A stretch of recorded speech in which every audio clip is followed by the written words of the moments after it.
না বাচ্চা নিয়ে দিবা বাচ্চা নিয়ে বাচ্চা নিয়ে এবা হ্যাঁ পাকা রাস্তা না একটা জায়গার মধ্যে দাঁড়ায় আছি। আমার এই সাইড যদি বলি এটাও ইন্ডিয়া, আবার রোডের ওই সাইড যদি বলি এটাই ইন্ডিয়া। এখানে কতটা পরিবারের মতো বসবাস করে? এমনি এসব করলে 70-এর মতো।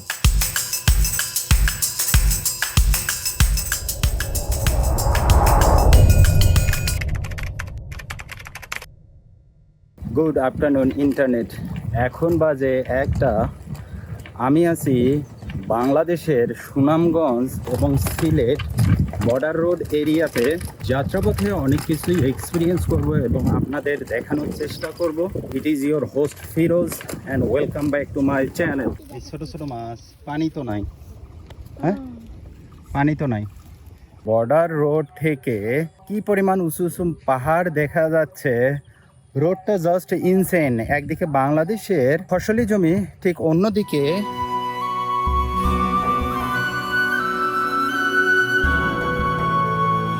বাজারটা, এটা বাংলা বাজার।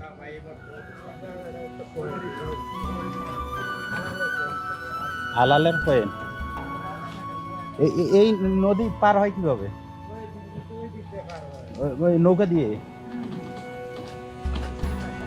আমি এদিক থেকে আসলাম।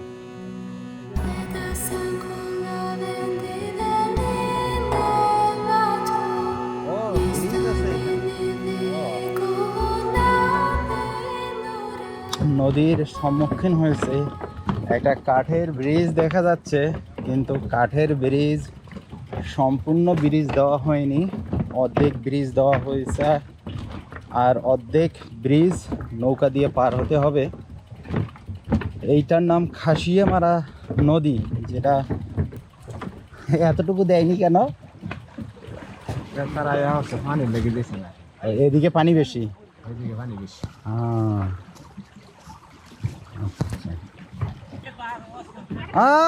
পড়ে গেল। আপনারা যাবেন না? জুতা কার? এটা হলো বুগলা হইলো আর এটা হইলো সামনে সামনে মানে রাস্তার মধ্যে উঠেই বুগলা পার হয়ে আসার পরে এই বাজারটার নাম কি ভাই? এটা ভাঙ্গাপাড়া পয়েন্ট। আর সামনে এখন কোন দিকে আমি যাব? ভোগলা ইউনিয়ন দিয়ে সামনের দিকে যাইতে থাকবো। সাদা পাথর যতটুকু, অনেক দূর এখান থেকে এখনো যেতে হবে।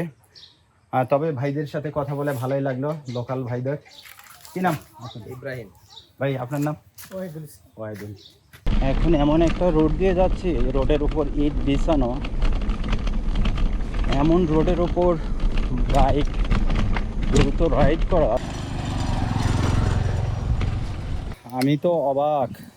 সমতল রাস্তার মধ্যে বোল্ডার দিয়ে রাস্তা তৈরি করা হয়েছে, বোল্ডারগুলা উঁচা নিচা হয়ে গেছে, যার জন্য এখানে রাইড করা মোটেই পসিবল না।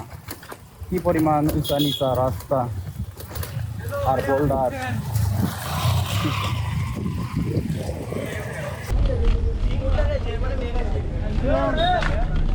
কি বাজার ভাই এটা? বুগলা বাজার। বুগলা বাজার। আমি যাবো কই এখন? ইউটিউবার নি ভাই? হ্যাঁ ভাই। বানান ভিডিও বানান। কোন জায়গা থেকে? কোন ভাষা কোথায় ভাই? বাংলাদেশ না অন্য দেশ? না বাংলাদেশে। ইউটিউবার ভিডিও বানান ভাই? যেমন বলাগঞ্জ। হ্যাঁ না, এখানে যাইতে চাইছিলাম একটু। যে এটা এটা এটা কি পাকা রোড? এই যে দুই পাশে ভারত, মাঝখানে কোন জায়গায় যাইতে? মানে জায়গার নাম কি? এই যে এদিকে একটা ট্রেন আছে, এই পাশে রোডে তো দেখাচ্ছে। আমি বাসতলা নি আপনার?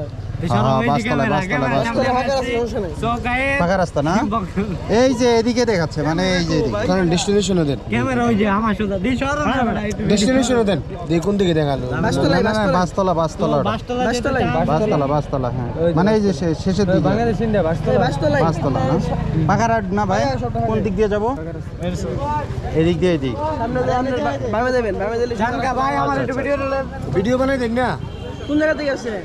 ভিডিও বানাবেন না? ভিডিও বানাবো অবশ্যই। বলেন কি বলবেন, বলেন। কোন জায়গা থেকে আসছে? আমি আসছি রংপুর কুড়িগ্রাম। আচ্ছা কোথায় যাইতে? ওই এদিক দিয়ে তারপরে ওইটা একটু যাওয়ার পরে আমি ওই সাদা ভোলাগঞ্জের দিকে যাবো। ভোলাগঞ্জ যাবে? আবার তো ওখান থেকে ফিরে এদিকে আসতে হবে। না ওদিক দিয়ে যেতে পারবো না? কোন জায়গা থেকে আইছে? কুড়িগ্রাম। ভিডিও বানাচ্ছি। বৃষ্টি ভাই থ্যাংক ইউ, জান অসুবিধা নেই। এখানে বৃষ্টির মধ্যে আটকা পড়ে গেছে। যখন আমি পাহাড়ের দিকে তাকালাম দেখলাম তিনটা ঝর্ণা এখান থেকে দেখা যাচ্ছে। পাহাড়ের ওপর মেঘ থাকাতে ক্লিয়ারলি দেখা যায় না, কিন্তু খালি চোখে সুন্দরভাবে দেখা যাচ্ছে।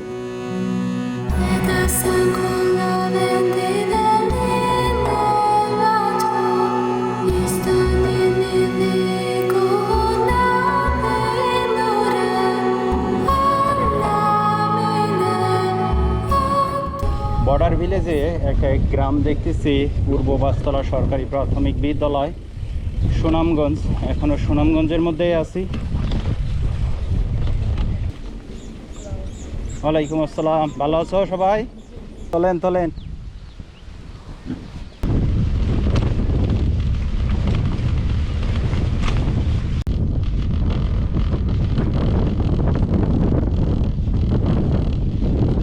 মানে মাঝখানে ছোট্ট একটা ভিলেজ আছে বাসতলা।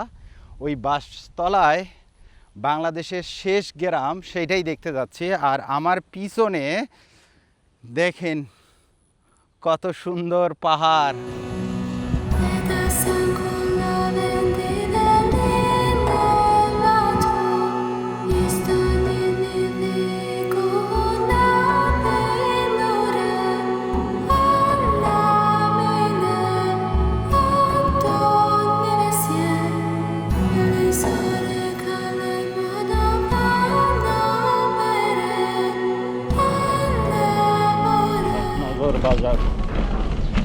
বাজারটার নাম হচ্ছে হকনজর বাজার। শহীদ মিনার কোন দিকে? এই রোড দিয়ে কত দূরে? 2-3 কিলোমিটার।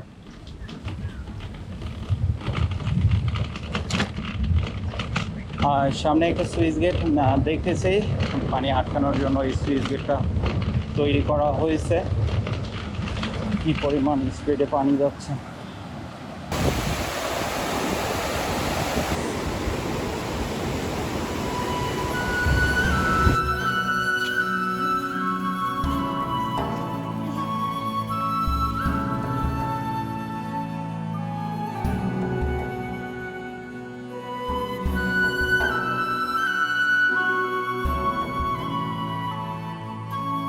উঁচু উঁচু পাহাড় দেখা যাচ্ছে। তার থেকে বড়, আমি যে স্থাপনাটার উপরে দাঁড়িয়ে আছি, 1971 সালে মুক্তিযুদ্ধের পর এখানেও অনেক শহীদ মৃত্যুবরণ করেছেন।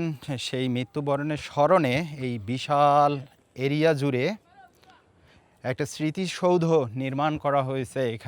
এখানে কালো মার্বেল পাথর দিয়ে একটা লম্বা পুতিকি, ওখানে একটা দেখলাম। সামনে একটা মসজিদ দেখতেছি, আর ওখানে কবর।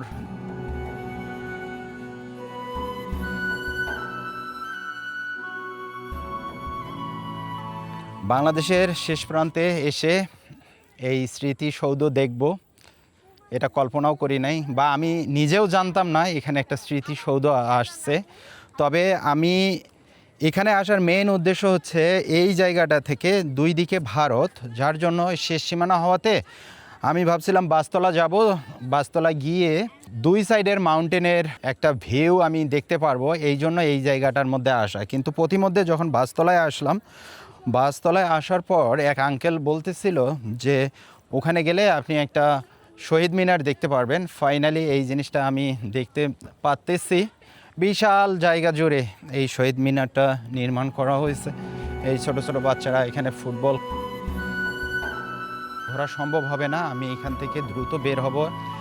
যেখানে আমি আসছি ওয়ান ওয়ে রাস্তা, আবদ্ধ একটা জায়গা। যদিও এখন আমরা বাংলাদেশের সাইডে, আমার পিছনে দেখেন কত উঁচু উঁচু সব কিছু ভারতের। সেই কুড়িগ্রাম থেকে এই বর্ডার রোড দিয়ে যখন আসতেছিলাম, যত পাহাড় দেখতেছিলাম, শুধু বাংলাদেশের সাইডে ফাঁকা জমি, আর সব পাহাড় হচ্ছে ইন্ডিয়ান সাইডে বড় বড়। সুনামগঞ্জ ঢোকার পরে তো ওই পাহাড়ের উপরে মেঘ দেখা শুরু হয়েছে। স্টিল নাও সিলেটের দিকে যখন যাব আরও উঁচু উঁচু পাহাড় আমরা দেখতে পারবো। একটা জায়গার মধ্যে দাঁড়িয়ে আছি, আমার এই সাইডেও ভারত, আমার পিছনেও ভারত, আমার বাম পাশেও ভারত, আর ঠিক এদিকে যে বাংলাদেশের বাড়িঘর, এদিকে কিন্তু বাংলাদেশের বাড়িঘর দেখা যাচ্ছে। আমি তো ওই দিক থেকে আসলাম, এদিকে হচ্ছে এগুলো হচ্ছে বাংলাদেশের বাড়িঘর। এমন একটা ছোট্ট একটা জায়গা, সরু জায়গা, যেটা অনেক দূরে সামনে গেছে। এই মুহূর্তে আমি আছি জুমগাঁওয়ের সামনে। এটা হচ্ছে সুনামগঞ্জের একটা শেষ সীমানা। তবে এখানে এক দাদার দোকান পাইছি, দোকানের মধ্যে একটু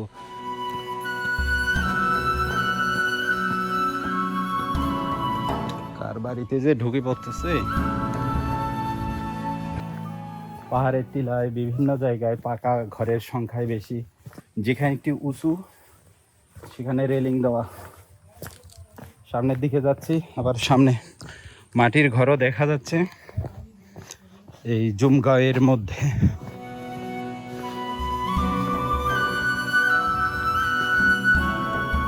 মনে হয় এখান থেকে শেষ, আবার নিচের দিকে গেছে, নিচের দিকে যাব না, অনেক উঁচু পাহাড়। এই মুহূর্তে আমি আছি জুমগাঁওয়ের একদম শেষ প্রান্তে। তবে আমি যেখানে দাঁড়ায় আছি এই জায়গা থেকে সামনে যে পাহাড়গুলো দেখা যাচ্ছে সেগুলো বাংলাদেশের পাহাড় না।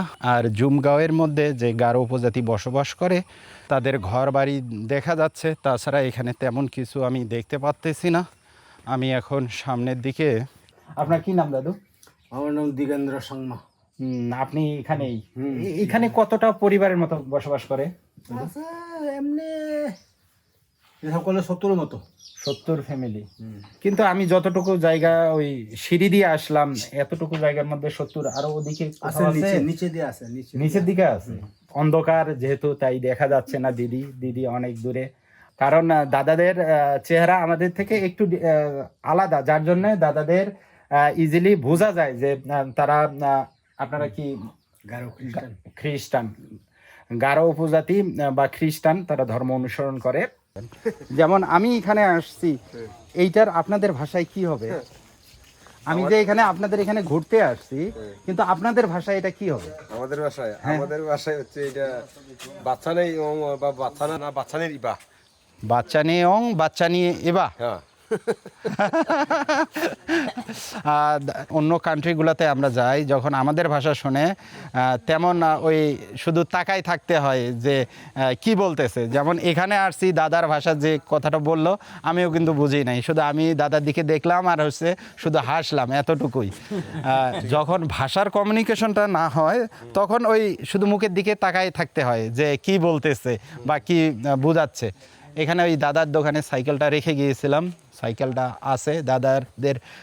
জুমগাঁও গ্রামটা ঘুরে দেখলাম।